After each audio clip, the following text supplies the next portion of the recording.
ಎಚ್ಚರ ವಹಿಸ್ತಾ ಇದ್ರೆ ಕರ್ನಾಟಕದಲ್ಲಿ ಬಹಳ ಕನ್ನಡಿಗರ ಮೇಲೆ ದುರಂತ. ಮೊದಲು ತಮಗೆ ಹೇಳೋದಾದರೆ ನಮ್ಮ ಸರೋಜಿನಿ ಮಹಿಷಿ ವರದಿಯನ್ನು ಜಾರಿ ಮಾಡಬೇಕು ಅಂತೇಳಿ ವರದಿಯನ್ನು ನೇಮಕ ಆಯಿತು. ರಾಮಕೃಷ್ಣ ಹೆಗಡೆ ಕಾಲದಲ್ಲಿ ನೇಮಕ ಆಯಿತು.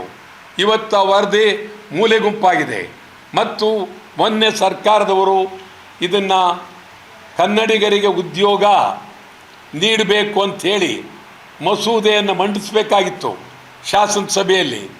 ಆದರೆ ಅಲ್ಲಿ IT-BT ಅವರ ಒತ್ತಡಕ್ಕೆ ಮಣಿದು ಮಸೂದೆಯನ್ನು ಕ್ಯಾಬಿನೆಟಲ್ಲಿ ತೀರ್ಮಾನ ತಗೊಂಡ್ರು, ಅಸೆಂಬ್ಲಿಲಿ ಮಂಡಿಸೋಕ್ಕಾಗಲಿಲ್ಲ. ಇದು ನಿಜವಾಗಲೂ ನಮಗೆ ಕನ್ನಡಿಗರಿಗೆ ಆಗ್ತಕ್ಕಂಥ ಭಾಳ ದೊಡ್ಡ ಘೋರ ಅನ್ಯಾಯ.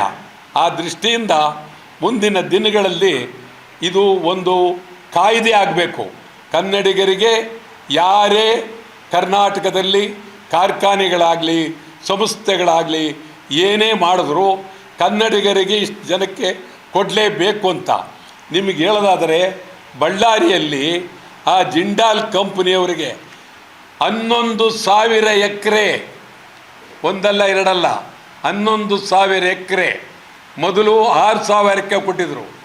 ಈಗ ಮೊನ್ನೆ ತೀರ್ಮಾನ ಮಾಡಿ ಮತ್ತೆ 3,500 ಎಕರೆ, ಒಂದು ಎಕರೆಗೆ 1.5 ಲಕ್ಷ ರೂಪಾಯಿ, 1.5 ಲಕ್ಷ ರೂಪಾಯಿನಂತೆ ಜಿಂಡಾಲಕ್ಕೆ ಕೊಟ್ಟಿದ್ದಾರೆ. ಜಿಂಡಾಲ್ನವರು ಎಷ್ಟು ಕನ್ನಡಿಗರನ್ನ ತೆಗೆದುಕೊಂಡಿದ್ದಾರೆ ಏನು ಅಂಥೇಳಿ ನಮ್ಮಲ್ಲಿ ಕೈಗಾರಿಕಾ ಇಲಾಖೆಯವರು ನೋಡಲಿಲ್ಲ, ಮಾತಾಡಲಿಲ್ಲ. ಇದೇ ಪ್ರಕಾರ ಕರ್ನಾಟಕದ IT-BT ಅವರ ಹತ್ರ ಮಾತಾಡಬೇಕು. ಅವರು ಭಾಳ ನಮ್ಮ ನಿಜವಾಗ್ಲೂ ನಾನು ಹೇಳ್ತೇನೆ, ನಾನು ಎಂದೋ ಸ್ವಲ್ಪ ಬದಲಾವಣೆ ಆಗಿದ್ದರೆ ಈ ರಾಜ್ಯದಲ್ಲಿ ನಾನು ಏನು ಬೇಕಾದರೂ ಆಗ್ಬೋದಾಗಿತ್ತು. ಕನ್ನಡ ಬಿಟ್ಟು ಅತ್ತಿತ್ತ ಅಳ್ಳಾಡಲಿಲ್ಲ. ಕನ್ನಡವೇ ಸರ್ವಸ್ವ, ಕನ್ನಡವೇ ಸಾರ್ವಭೌಮ ಅಂಥೇಳಿ 5 ಬಾರಿ ಶಾಸಕನಾಗಿದ್ದೆ ನಾನು. ಸುಮ್ಮನೆ ಏನು ಇದಿಲ್ಲ, ಭಾಳ ಹೋರಾಟ, ನಿರಂತರ ಹೋರಾಟವನ್ನು ಮಾಡಿದ್ದೇವೆ.